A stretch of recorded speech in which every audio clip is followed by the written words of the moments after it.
आखिरकार इंतज़ार की घड़ियां ख़त्म हो चुकी हैं। आयमा के मुंह पे बहुत ही अच्छे तरीके से जूता पड़ चुका है। मतलब ये कि वो जो अफान को लेके बहुत ही चीज़ बन चुकी थी और सोच रही थी कि बस वो सिर्फ और सिर्फ उसी का है। उसने कैसा उसका हाल किया है। खैर, आप देखेंगे कि अभी भी अपनी कोशिश को नहीं छोड़ रही, अपनी कोशिश को जारी रख रही है और कहती है कि मैं मरते दम तक ये कोशिश नहीं छोड़ूंगी।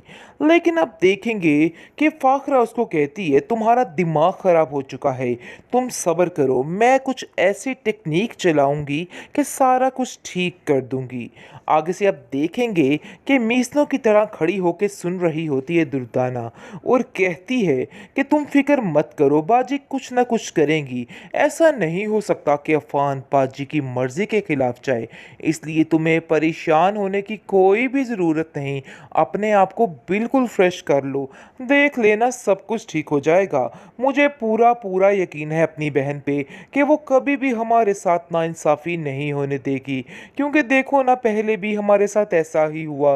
लेकिन मज़ीद अब मैं कोई भी बात बर्दाश्त नहीं कर पाऊंगी। जिस पर अब देखेंगे कि फाखरा कहती है कि अभी ज़रा खामोश हो जाओ और मुझे अपने तरीके से ये सारा सिस्टम हैंडल करने दो। इसलिए बेहतर यही है आयमा कि तुम कोई भी अफान से या एनी से बात मत करना, क्योंकि मिनट से पहले उसकी रिपोर्ट आगे पहुंच जाएगी।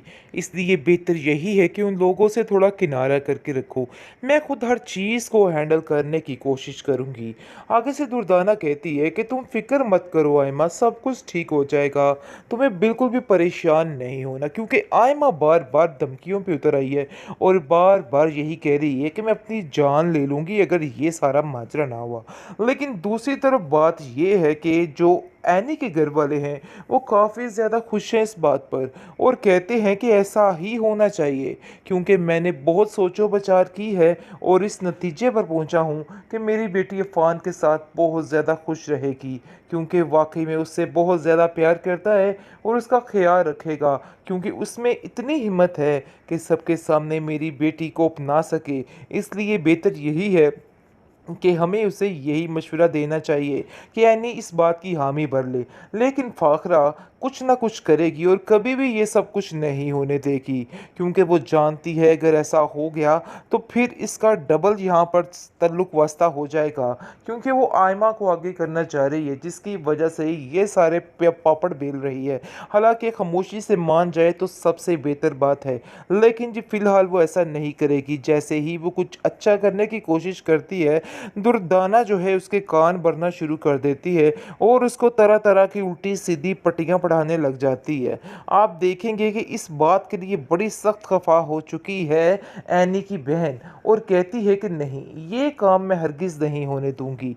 ये इसकी बहुत बड़ी भूल है कि ऐसा होगा, क्योंकि मैंने भी ये बात ठान ली है और मैं इस बात को करके ही दम लूंगी। क्योंकि शहरयार का प्रेशर है उस पर और वो उसको बार बार कह रहा है कि ऐसा कभी भी नहीं होना और ना ही होना चाहिए, क्योंकि अगर ऐसा हो गया तो तुम्हारा बिल्कुल ही इधर बेड़ा गर्क हो सकता है।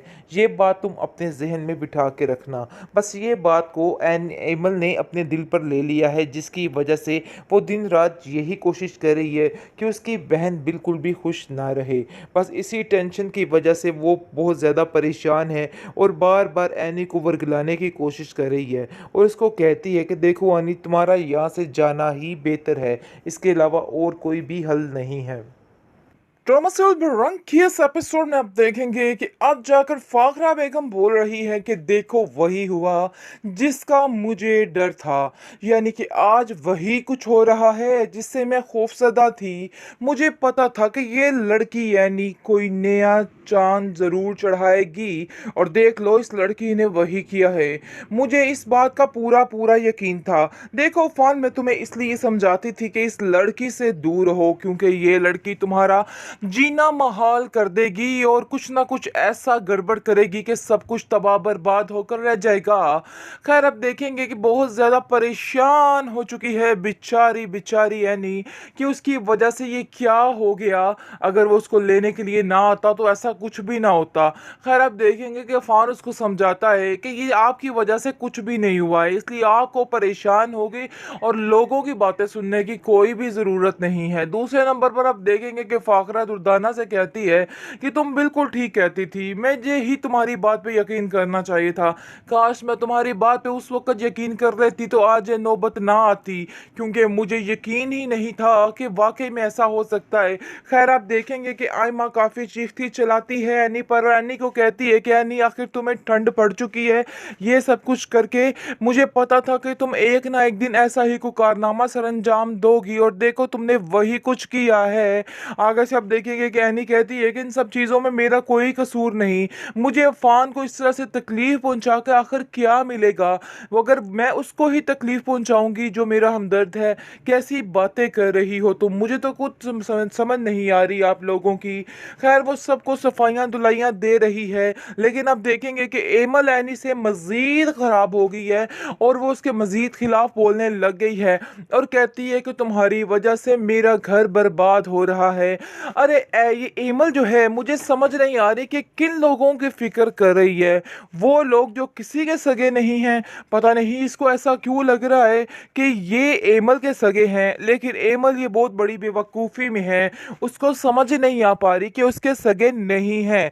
वो सिर्फ और सिर्फ यानी कि वक्त जो है वो गुजारते हैं, टाइम पास के लिए सबको यूज़ करते हैं। जब इस बात का इल्म हो जाएगा एमल का तो फिर जाकर एमल को समझ आएगी कि आखिर क्या हो रहा है और क्या नहीं हो रहा। खैर अब देखेंगे कि फाखरा कहती है कि एमल तुम भी बहुत गुन्नी मिसनी हो, तुम भी बहुत चालाक लड़की हो, बिल्कुल अपनी बहन की तरह, बल्कि अपनी बहन से 10 हाथ आगे। सारी बातों के पता होने के बावजूद इस तरह से मीसनी बन के बैठ जाती हो कि कोई किसी को कुछ नहीं कह सकता है। मुझे तो आज शर्म आ रही है कि किस कदर मैंने नाटकबाज ड्रामेबाज बहुएं ले आई हूँ। मुझे तो खुद कुछ समझ नहीं आ रही है। खैर आप देखेंगे बहुत ज़्यादा परेशान है फ़ाखरा अपने बेटे को लेके और कहती है कि पता नहीं मेरे बेटे का क्या बनेगा, क्योंकि ये लड़की तो इसको चैन से जीने नहीं देगी और मुझे नहीं लगता कि मेरे बच्चे को चैन आएगा। एमल खुदा का वास्ता है अपनी बहन से कहो यहाँ से चली जाए, क्योंकि अगर वो यहाँ पे रही तो ये सारे तमाशे ऐसे ही होते रहेंगे और कुछ भी ठीक नहीं होगा। मैं तुमसे बस इतना ही कहना चाहती हूँ कि तुम्हें अब यहाँ से जाना होगा, यानी कि अपनी बहन को यहाँ से भेजना होगा। जिस पर आप देखेंगे कि वो कहती है कि आखिर मैं क्या करूं, मैंने तो सारी तदबीरें अपना ली हैं, लेकिन मुझे तो खुद कुछ समझ नहीं आती कि मैं क्या करूं और क्या ना करूं, क्योंकि मुझे भी यही लगता है कि इस लड़की का यहाँ से जाना बेहतर है। और अगर ये लड़की यहाँ से ना गई तो वाकई में ज़िंदगी बहुत ज़्यादा वबाल बन सकती है, उसकी भी और सब घर वालों की भी। इसलिए वो एनी के पास जाकर उसको कहती है कि एनी, मैं तुम्हें बार बार कह के थक चुकी हूँ कि तुम यहाँ से चली जाओ, क्योंकि यहाँ पर